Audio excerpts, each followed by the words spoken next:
Nous revoilà pour la deuxième partie de ce cours consacré à la problématique Sommes nous tous violents, qui rentre dans le cadre du thème Histoire et violence. Vous avez travaillé sur un sujet, la fascination pour les méchants de fiction, littérature, art, cinéma, etc.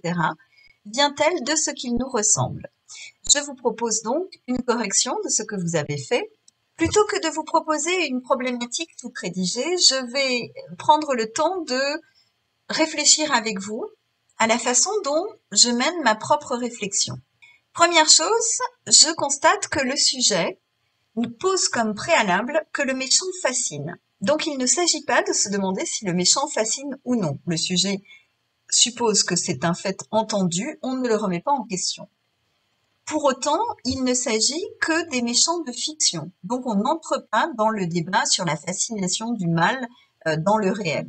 Vous le constatez, la première étape de ma réflexion consiste à circonscrire mon sujet de façon à ne pas m'égarer. Troisième chose que je peux remarquer, c'est que la question porte sur ce qui est à l'origine de cette fascination. Je pourrais paraphraser le sujet par « Est-ce que c'est parce que les méchants nous ressemblent qu'ils nous fascinent ?» Donc à partir de là, ce qui intéresse le concepteur du sujet, c'est de savoir ce qui, d'après vous, fait que le méchant va susciter une fascination en nous. L'enjeu du sujet, c'est donc de cerner les raisons pour lesquelles le méchant nous plaît. Et cela donnerait une problématique du genre, j'adore ces entrées de la problématique. À quoi tient la fascination qu'inspirent les méchants fictionnels? J'ai ma problématique, je vous propose maintenant une deuxième étape dans votre travail. Vous allez vous confronter à des méchants de fiction pour essayer de comprendre justement ce qui les rend fascinants. Et je vous propose donc un certain nombre de textes, pour certains inconnus, et pour l'un d'entre eux au moins, c'est un grand retour. C'est le grand retour de Gargantua, de Rabelais, et en particulier de Frère Jean et de son bâton de la croix. Le texte se trouve à la page 259 de votre manuel. Je vous laisse donc vous y référer. Deuxième texte, il s'agit d'un extrait de Mourambi, le livre des ossements, de Boubacar Boris Diop, qui se trouve à la page 274 toujours de votre manuel. Enfin, dernier extrait qui ne figure pas sur votre manuel, mais qui figure dans l'article qui vient d'apparaître sur le blog et que vous pouvez donc télécharger. C'est donc un roman qui a provoqué une controverse d'importance et il s'agit des Bienveillantes de Jonathan Little. Je vous laisse donc lire ces trois extraits. Ensuite, vous identifiez dans chacun des extraits les ressorts possibles de la fascination. Qu'est-ce qui fait que le méchant mis en scène dans l'extrait que je viens de lire plaît au lecteur?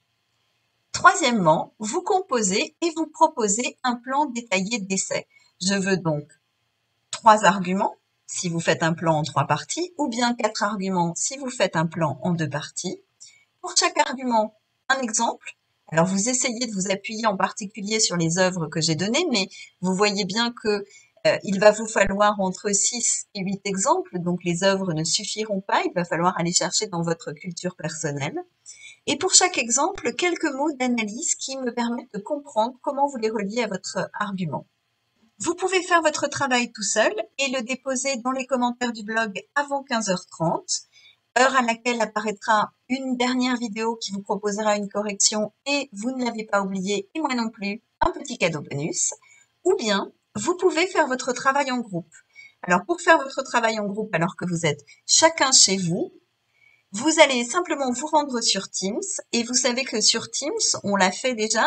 C'était un petit peu difficile de manipulation, mais maintenant vous êtes, pour ainsi dire, des spécialistes de Teams. Vous pouvez créer des groupes de travail, vous rentrez dans un groupe de travail, vous travaillez à plusieurs et vous déposez. Je vous laisse donc travailler et je vous dis à 15h30.